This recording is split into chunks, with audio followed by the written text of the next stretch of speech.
Buenas tardes, sean todos bienvenidos a este espacio al que denominamos Punto de Vista.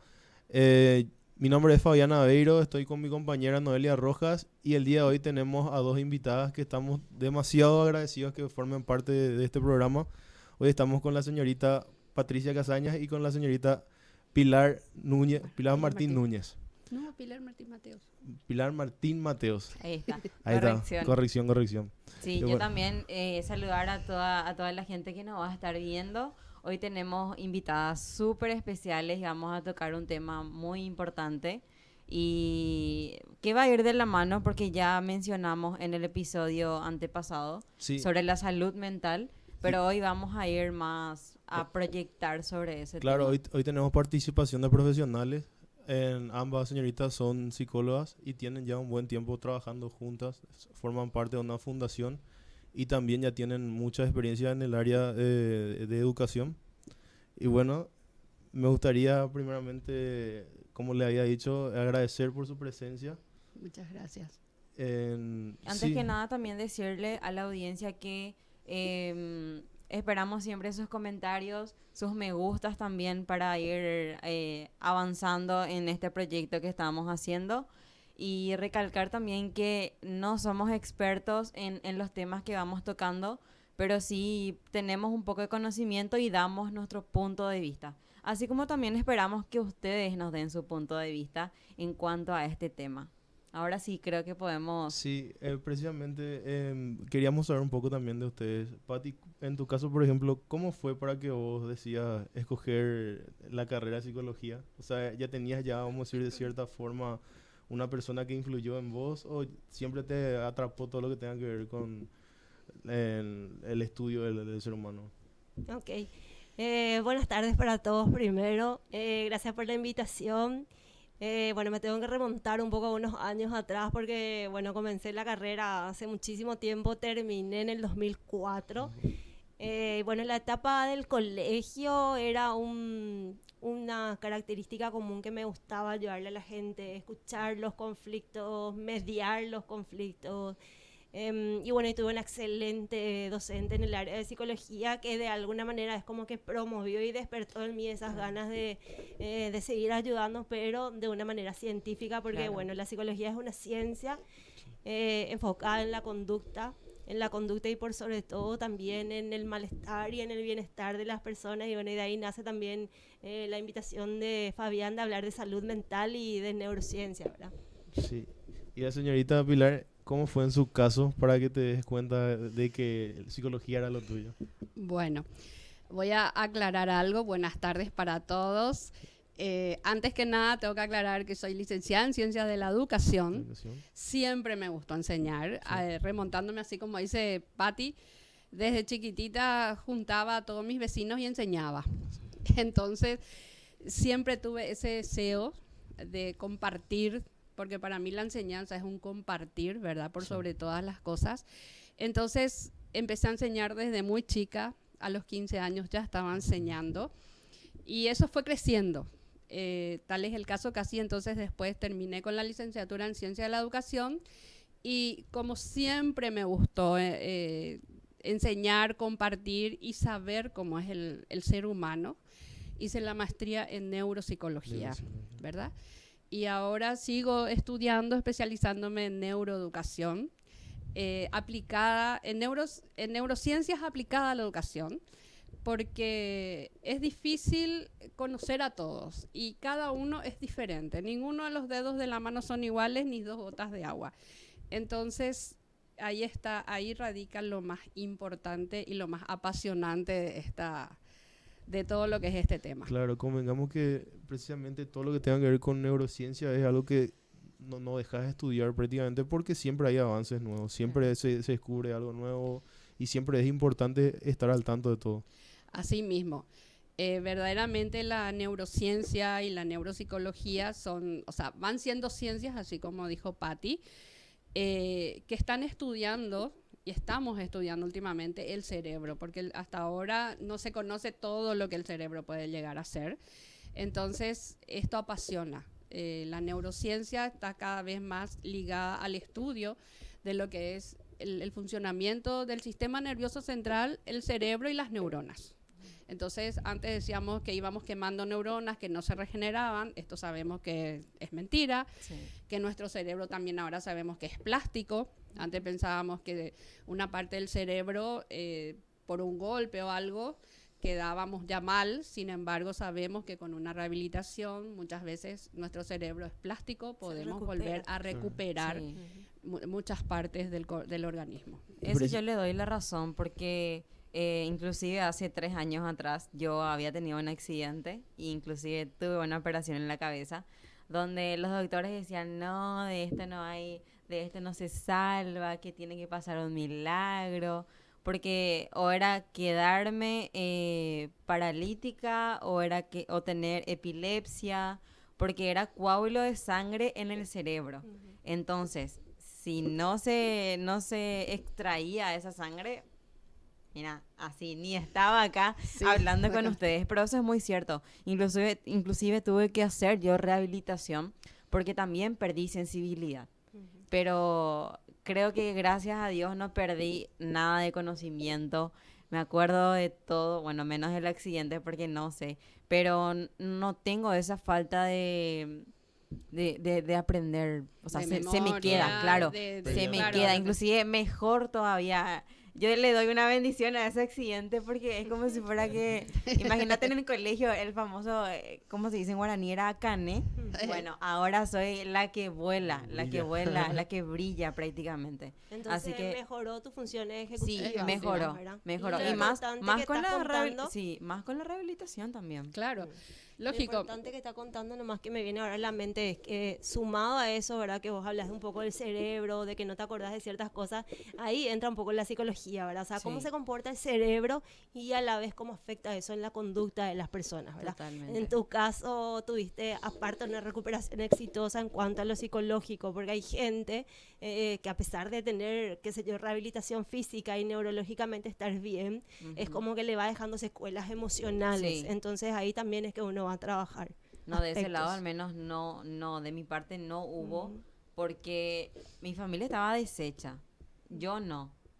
A mí para nada me afectó emocionalmente, inclusive es cierto, yo no quería saber nada, pero nada de esa gente, pero yo estaba bien, yo estaba espléndida como siempre, pero por eso siempre agradezco, ¿verdad? Que no tuve un choque emocional o tuve el famoso me bajoné, inestabilidad. claro, Sí. no me Una me depresión, deprimí, exactamente. nada, seguía adelante increíblemente. Increíble, es como habías dicho, la señora Pilar había dicho que muchas veces el cerebro se adapta a los cambios que uno tiene. Sí. Yo había leído sobre el caso de una chica que tuvo que extirparse el hemisferio derecho y el izquierdo asumía roles que... Y exactamente, por eso de que decimos que el cerebro tiene una plasticidad, ¿verdad? Porque muchas veces partes del cerebro que quedaron, vamos a decir, totalmente fuera de contexto, por decirlo de alguna forma, o sea, quedaron truncadas, otras partes toman ese rol y pueden rehabilitarse. O sea, esto pasa con gente que ha tenido así un accidente como el tuyo, un ACV o algún tipo de problema, ¿verdad? Un tumor, y que muchas veces al ser extirpado, entonces después con la rehabilitación vuelve otra vez a tener adaptaciones en esa plasticidad. Justamente lo que queríamos también cambiar es, la gente siempre califica como que tener un funcionamiento cerebral distinto es como una discapacidad. Y en realidad no es así porque es un funcionamiento distinto. Justamente estamos utilizando el término neurodiversidad. Y por ejemplo, yo en un libro que ya he leído te dice, vamos a decir, las virtudes que tiene un cerebro distinto, a diferencia de uno que se cataloga como neurotípico. Claro. Y por ejemplo, yo tengo en mi caso, tengo un trastorno de ansiedad y en mi caso mi cerebro se inclina más hacia el lado artístico. Y definitivamente es así porque yo pinto eso. O sea, yo encuentro ese equilibrio que busco ahí.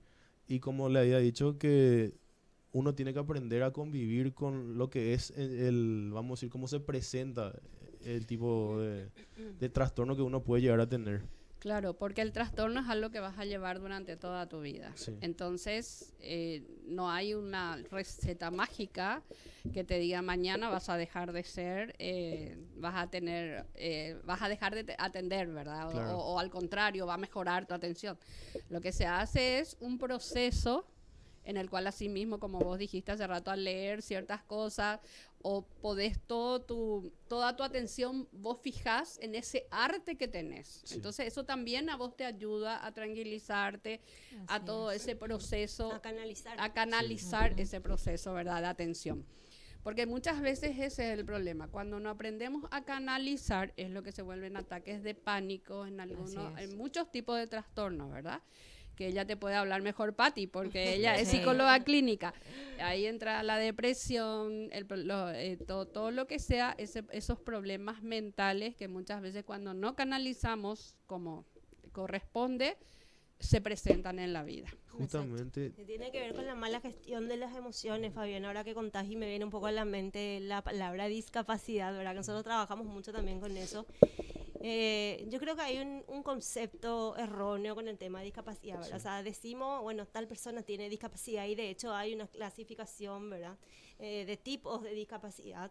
Igual la nomenclatura en sí dice, y los libros dicen, que todas las personas tenemos alguna discapacidad. Sí. Sí. Entonces eso significa que todo el mundo tiene algo que no sabe hacer, o que no puede hacer, o que no le sale bien. Uh-huh. Entonces ahí sacamos ese concepto tan sesgado de que la discapacidad es solamente para esta persona que no camina, que no ve, para la persona con síndrome de Down, y ahí entramos en esa clasificación que a veces la gente dice, bueno, ellos son los que tienen discapacidad, y la verdad, la realidad de hoy es que no es así. Todos de alguna manera tenemos alguna discapacidad, ¿verdad? Sí. Llámese intelectual, física, cognitiva, emocional, porque en la discapacidad emocional, por ejemplo, está lo que está comentando él, ¿verdad? Claro. La depresión, la ansiedad, etcétera, en donde cuando no hay una buena gestión de las emociones y no sabemos qué vamos a hacer con esto que me hace sentir mal, o sea, qué pasa conmigo cuando me entra mi ataque de pánico, qué pasa conmigo cuando estoy con ansiedad, y sin embargo cuando yo empiezo a reconocer qué es lo que está ocurriendo, entonces es como que me hago cargo de esa situación, y ahí entonces voy saliendo también, como dice él, en el arte, en la música, en alguna otra actividad que me gusta hacer. Sí. Porque justamente el problema más grande siempre fue la forma que se encara, la forma, pues sabemos que tiene un funcionamiento distinto y por ende una atención distinta. Uh-huh. Entonces la gente ya cree que de por sí eso ya es algo negativo. Uh-huh. Y en el libro que había leído, precisamente hablaba un especialista que decía que él quería cambiar ese formato. Claro. De tener todas las cosas negativas, él quería hacer una lista de cosas positivas de los niños que en su momento eran catalogados como problemáticos, ¿verdad? Uh-huh. Pero en realidad era más para comprenderles a ellos. Tipo, también querían crear empatía con el grupo que tenía, que estaba trabajando con ellos. Por ejemplo, hablaba del caso de un niño que tenía trastorno de déficit de atención, hiperactividad, uh-huh. Que él no es que porque no quería prestar atención no podía prestar atención, sino porque su cerebro se iba hacia otro lado, vamos a decir, se enfocaba en otras cosas. Claro. Entonces es importante crear un nicho donde ellos se sientan cómodos. Y ahí entra el juego otra vez el rol de la familia y todo el grupo íntimo que le puede ayudar a sobresalir en esa la educación, Pilar, vos sobre todo sabes, ¿verdad? El sistema educativo en el que nosotros estamos normalmente acostumbrados a llevarle a los chicos es un sistema en donde el chico tiene que sentarse 4 a 5 horas, no tiene que moverse, tiene que copiar del pizarrón, o sea, es como que hay una estructura tan cuadrada de lo que se espera de la conducta de los niños, que un niño que sale mínimamente de esa conducta esperada ya es un niño catalogado con algún conflicto, ¿verdad? Y después del otro lado tenés otra vez un grupo de docentes que no son el 100%, pero es un gran porcentaje que no está capacitado, que no conoce la diversidad, que entonces no sabe cómo trabajar con estos chicos. Entonces ahí es que surge la exclusión de este grupo de personas que vos estás nombrando. Sí, verdaderamente en la educación todavía estamos en el comienzo y pateando, como se dice, ¿verdad? Hay veces, como yo digo, tengo chiquitos con los que trabajo que tienen TEA, que es trastorno del espectro autista, y yo quisiera entrar en la cabeza de ellos para poder guiarlos, porque uno de mis chicos en especial, les cuento un poquitito la historia, él, por ejemplo, es un chico que en el colegio al comienzo, no sabemos cómo tratarlo, no entendemos que, bueno, cuando comenzó conmigo, resulta que él se sabía todos los países del mundo. Estoy hablando de un niño de 6 años. Todos los países del mundo, y él le pintaba, por ejemplo, Paraguay, y él pintaba Paraguay, el país, rojo, blanco y azul. A mano, las banderas. A mano alzada, él hacía el dibujo del país. Solamente con ir mirando, encontró miles de mapamundi, entonces él ya dibujaba y se sabía. Hasta ahora su mamá no sabe cómo aprendió a leer ni a escribir, pero él sabía. Entonces yo entré a través de eso, a enseñar. A través de eso fuimos buscando los vocabularios. A través de eso estudiamos los números. O sea, siempre hay que buscar esa capacidad del niño y a través de eso proyectarla. Que es lo que cuesta mucho todavía, porque así como dice Patti, esperamos esa estructura cuadrada, que salgan todos, es más, en una evaluación, la desesperación porque no puede hacer un examen, cómo va a escribir, hay tantos tipos de evaluaciones que podemos hacerle con unos buenos indicadores, ¿verdad? Que esos niños, y ahora él está en 2º grado y les quiero mostrar, él suma, resta, lee, claro, estamos trabajando para que él aprenda a hacer un dictado despacito, no va al nivel, pero yo no creo que ninguno de los que estamos acá, incluyéndome y todos, ni la profesora se sabe todos los países del mundo, como él se sabía.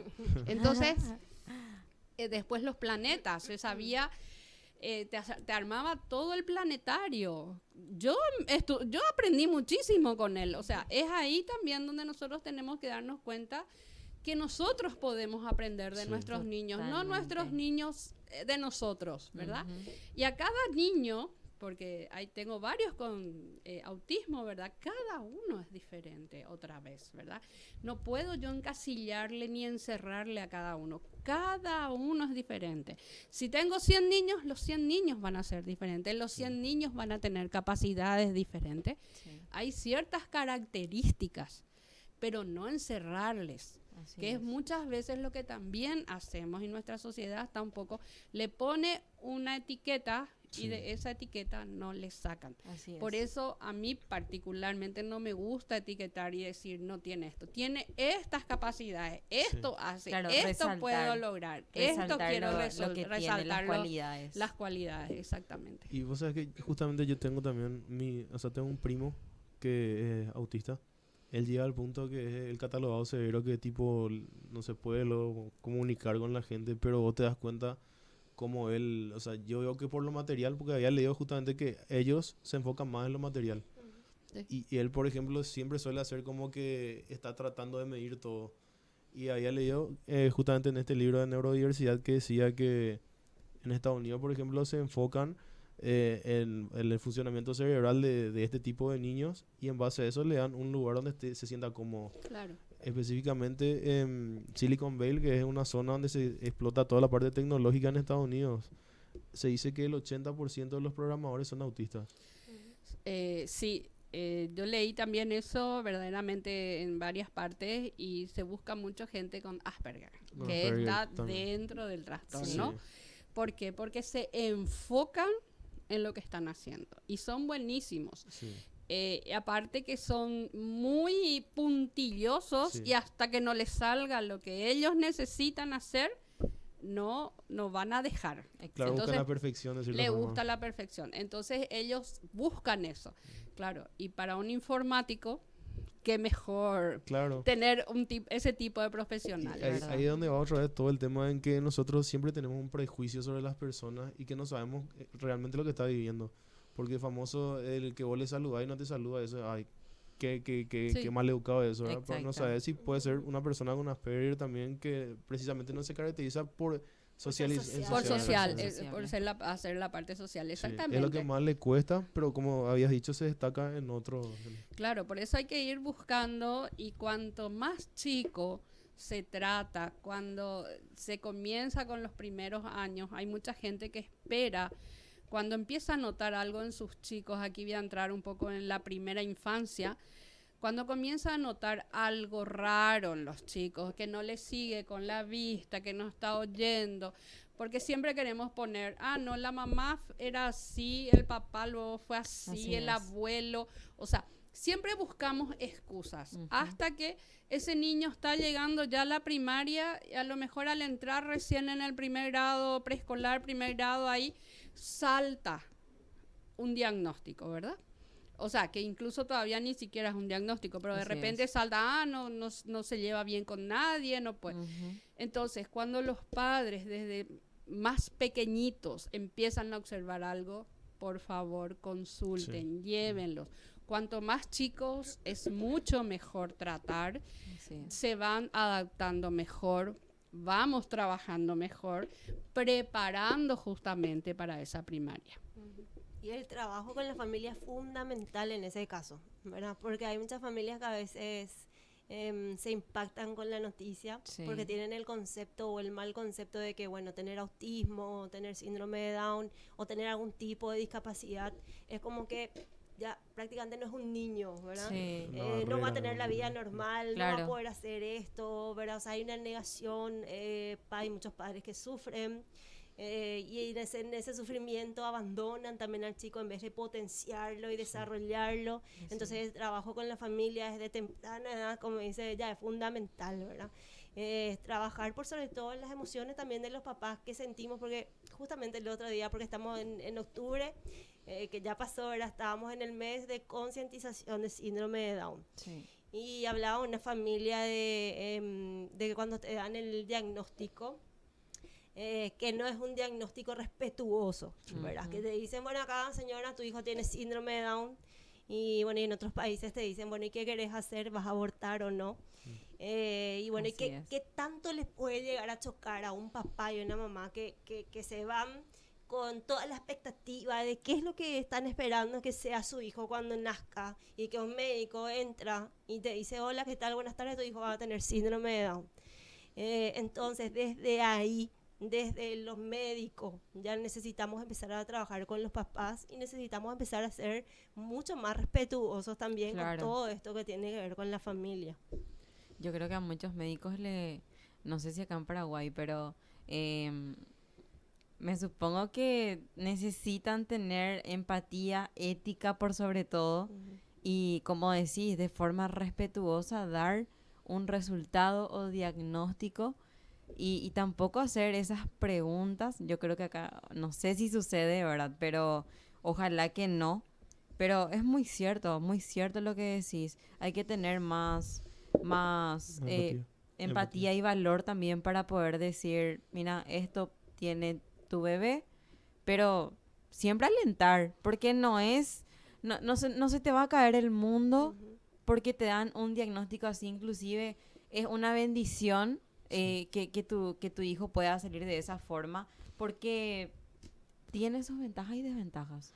Inclusive son mejores que nosotros mismos. Sí, como todos los chicos. Claro. Siempre nosotros decimos que como todos los chicos hacen las mismas cosas que el resto, hacen todo o más de lo que vos les puedas llegar a promover como papá o como mamá, porque hay chicos que son sumamente inteligentes, que igual sus padres tampoco les explotan, tampoco le impulsan. Entonces al final un chico con discapacidad, no sé, como justamente tiene discapacidad, es como que la mamá está ahí encima de él, está procurando que haga, y bueno, y al final hace más que el otro, que sí, tiene todas las condiciones. Entonces depende mucho de eso, de la familia, del acompañamiento, y por sobre todo depende también de cuál es la mirada que le vamos a dar, ¿verdad?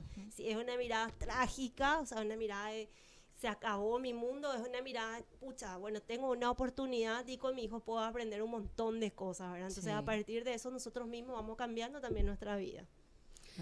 Y es muy importante lo que está diciendo Patti, porque por un lado hay que entenderle a los padres, ¿verdad? O sea, todos esperamos, entre comillas, un hijo totalmente sano.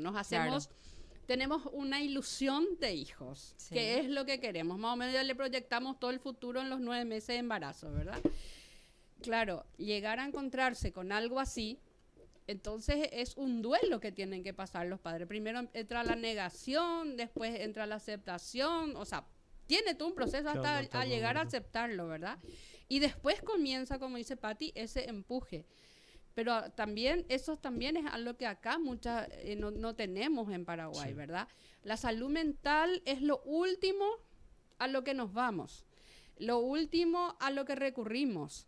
La gente tiene miedo de irse a un psiquiatra porque piensa que está loco. Sí. Claro. Y acá hay que tomarlo bien con pinza, porque teniendo en cuenta toda la pandemia, todo lo que venimos sufriendo, todo lo que nos pasa entre robo, asalto, pandemia, vacunación, no vacunados, todo esto hizo surgir miles de problemas. Sí. Y especialmente en adolescentes. Los adolescentes son los que más tenemos que cuidar y muchas veces decimos, están encerrados en su pieza jugando con la computadora. Esa computadora, nosotros como padres somos responsables de saber lo que nuestro hijo está haciendo. Claro. De por sí el momento que vivimos ya es algo atípico, Sí, ¿verdad?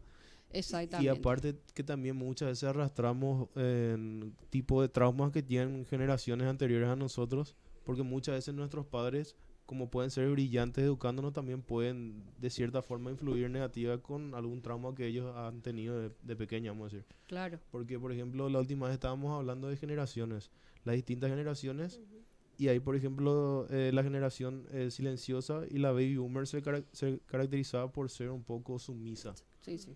A diferencia de las generaciones que hoy en día son un poco más, se levantan la voz y eso. Y tipo, yo creo que, por ejemplo, para poder construirlo siempre hay que dar tu opinión, tu punto de vista de manera constructiva, ¿verdad? Y no tampoco arrastrarse todo lo que era lo negativo de una generación y que vos tengas los mismos problemas que ellos tenían. O sea, es importante tipo enfocarnos también que muchas veces no nos damos cuenta, pero absorbemos las cosas negativas que nos transmiten nuestra gente. Y es muy importante el tema de lo que habías dicho, que es el contenido que nosotros hoy en día consumimos. Porque si te quedas pensando mucho el tema de la música. Yo estudié Músicas. marketing. Yo estudié marketing, por ejemplo, y te puedo decir que el marketing en realidad tiene una finalidad mucho más global, que es el tema de persuadir la mente de la persona. Y entonces eso se da con la repetición. Sí. Que de toda la publicidad constante que vos ves se queda Claro. prácticamente grabado en tu subconsciente eso, Claro. y vos no ves eso, o sea, tipo, no sentís, pero ya sentí como un tipo, o sea, ya ocurre tipo un lavado de cerebro de cierta forma. Entonces, la música hace lo mismo. La música está, en realidad, en vez de, vamos a decir, servir como un aliado, también funciona como una especie de, un programa de desmoralización de la sociedad. Lo que pasa es que te pones a escuchar las músicas y todo es sexo, Droga. todo es droga, alcohol, violencia, alcohol. Nuestros chicos piensan que para llegar tenés que ser, hacer todo eso para Sí. llegar a ser alguien. O sea, y eso es como lo que yo les quiero decir como mamá. Tengo 3 hijos grandes ya, ¿verdad? Profesionales. Hay que educar con amor, pero con disciplina. Sí. O sea, no es la disciplina del pegar, no es la disciplina, es la disciplina del dialogar, en esta época del sentarnos a conocerle a nuestros hijos. Porque muchas veces no le conocemos a nuestros Totalmente. hijos. De poner normas. A poner límites. normas, límites. Seguimos siendo los adultos que tienen que marcarle esos pasos. Y también enseñarle ese proceso de frustración que pueden llegar a vivir, porque muchas Claro. veces lo que calculo que hacen los padres también es tratar de que su hijo pase por ese proceso de que sentir la frustración. No es, vamos a decir, de una manera malintencionada, obviamente es porque quiere lo mejor para el hijo, Sí. pero muchas veces eso crea una dependencia total del padre, y el día que ya no está, Claro. le complica.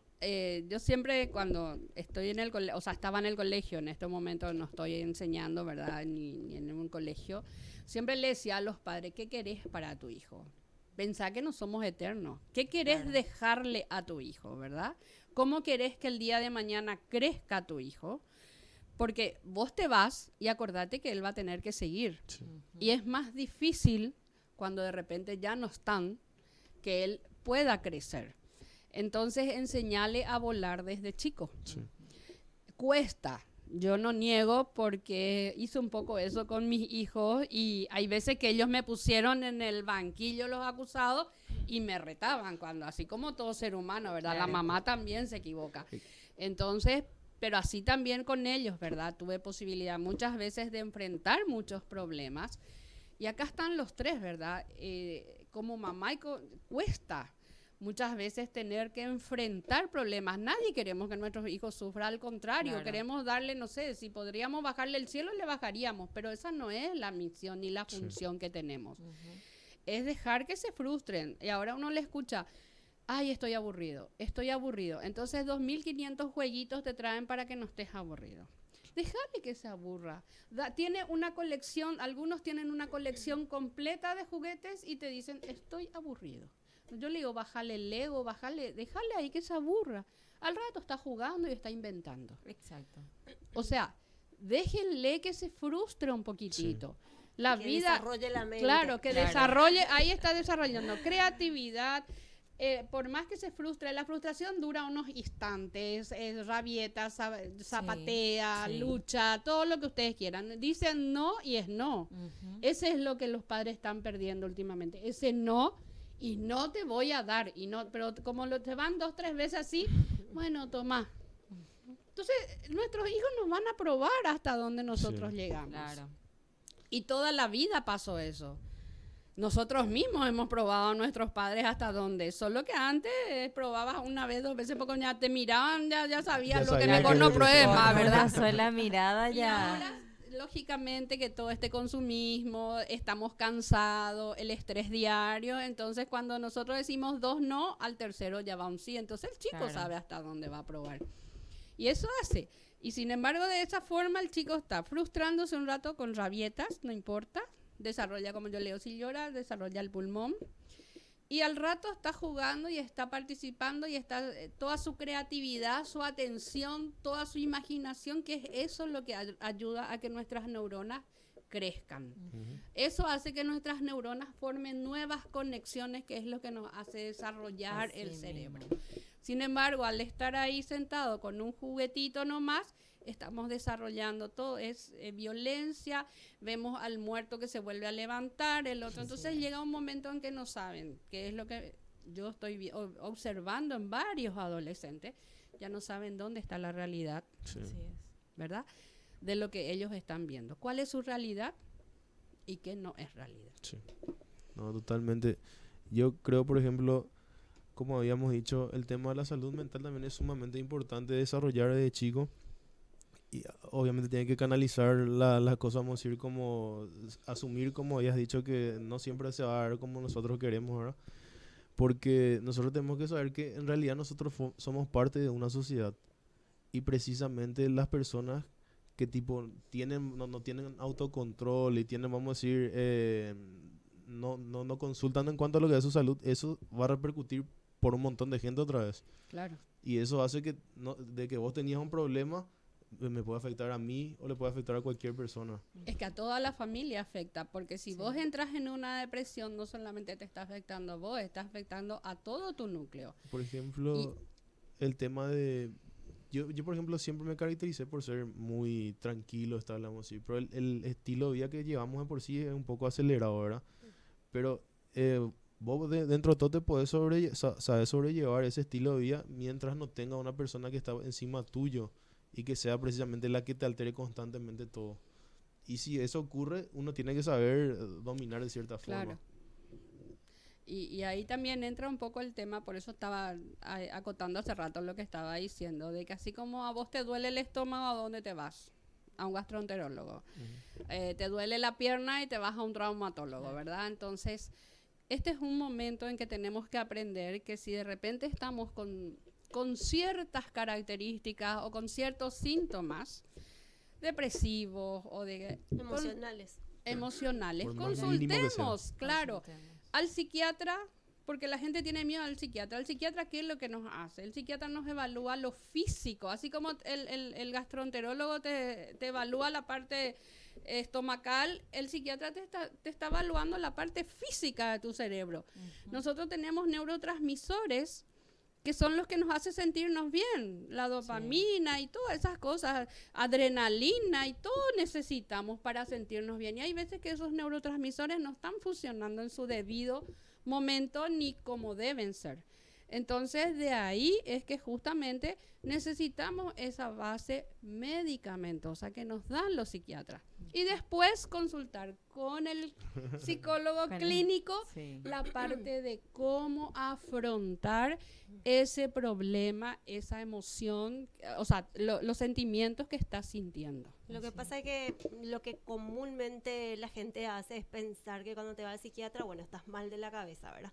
Y el concepto no está muy equivocado tampoco, pero a lo que vamos es que si algo está mal en la cabeza, evidentemente también algo está mal en lo psicológico, también algo está mal en tus relaciones, también está mal en tu trabajo. Eso se refleja en lo físico después. Sí, y en lo físico. Y bueno, y ahí ocurren los déficits, como dice ella. A veces la gente dice, estoy en depresión, y bueno, ¿y qué es lo que pasó? En algún momento a lo mejor unas neuronas dejaron de hacer ciertas funciones, entonces es como que hay un medicamento que ayuda a regular de vuelta eso en el organismo, y ahí no termina el trabajo, ¿verdad? El trabajo termina cuando yo me voy al psicólogo y me empiezo a trabajar qué es lo que me llevó a esa situación de sentirme como que no estaba funcionando todo. ¿Por qué mi cerebro hizo esto de cortar las funciones neurológicas para de alguna manera darme descanso a mí?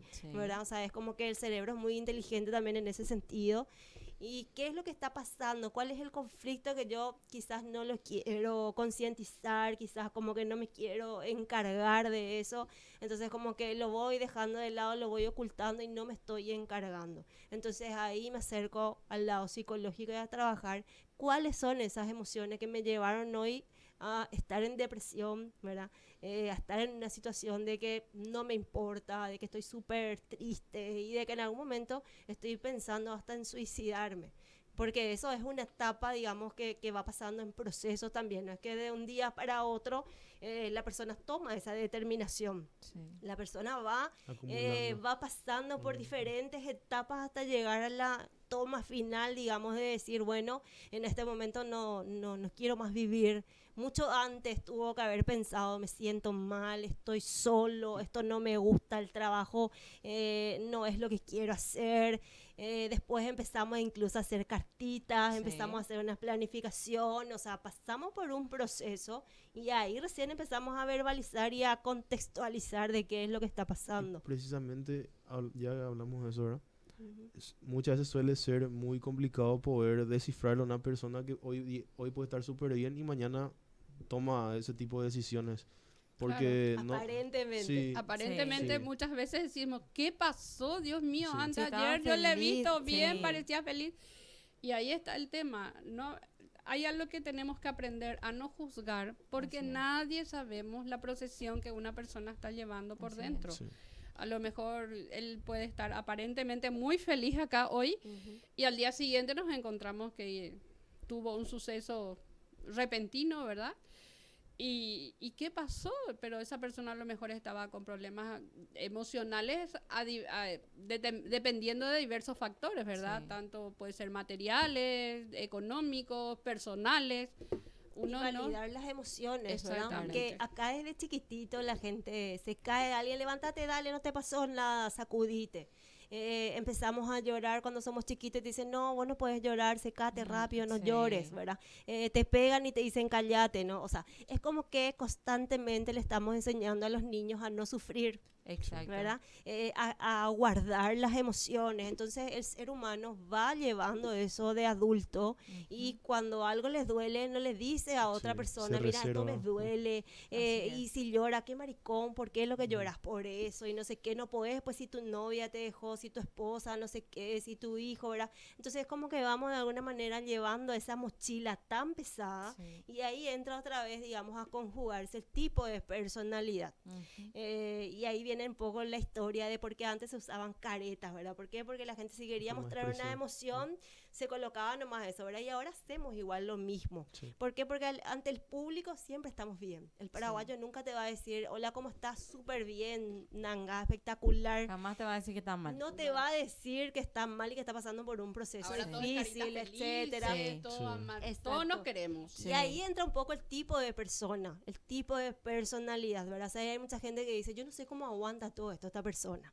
Y hay otros, sin embargo, que ante un evento quizás un poco menor, quizás le impacta diferente. Sí. Entonces ahí cada uno tiene recursos distintos también para dar una respuesta a lo que le está pasando. Y bueno, yo creo que para ir cerrando también, es muy importante, como les estaba diciendo en el episodio antepasado, es muy importante acudir al psicólogo cuando tenemos ciertos problemas emocionales, mentales, porque esto puede llegar inclusive a la muerte. Uh-huh. Si no tenemos un buen manejo de emociones, nos podemos frustrar hasta matarnos y que la cabeza explote, y lo único que queremos es ya no estar acá, ¿verdad?